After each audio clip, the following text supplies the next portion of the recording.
అధ్యక్ష ధన్యవాదాలు అధ్యక్ష. అధ్యక్ష 2019-24 సమయంలో ఆనాటి జగన్మోహన్ రెడ్డి సమయంలో ముఖ్యమంత్రి గారి సమయంలో ఈరోజు ఆంధ్రప్రదేశ్ రాష్ట్రంలో గంజాయి సాగుకి అలాగే విస్తీర్ణం కూడా చాలా ఎక్కువగా ఉండేది అధ్యక్ష.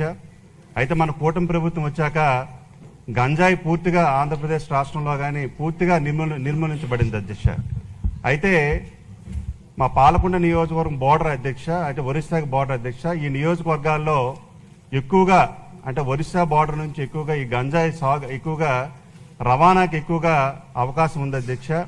అంటే గౌరవ హోంమంత్రి గారికి నేను అడుగుతుందండి అధ్యక్ష, ఏమైనా ఇంకా పటిష్టమైన చర్యలు, ఈ పటిష్టమైన చర్యల వల్ల గంజాయి రవాణా అనేది పూర్తిగా అంటే పటిష్టమైన చర్యలు పెంచడం వల్ల గంజాయి రవాణా పూర్తిగా అరికట్టవచ్చు అధ్యక్ష. అటువంటి చర్యలు ఏమైనా ఇంకా పూర్తి స్థాయిలో గట్టి భద్రత ఏర్పాటు చేసి పూర్తి స్థాయిలో నిఘాను పెంచి ఈ అక్రమ గంజాయి రవాణా ఇంకా పూర్తి స్థాయిలో అడ్డుకోవాలని గౌరవ హోంమంత్రి గారికి అడుగుతున్నాను అధ్యక్ష.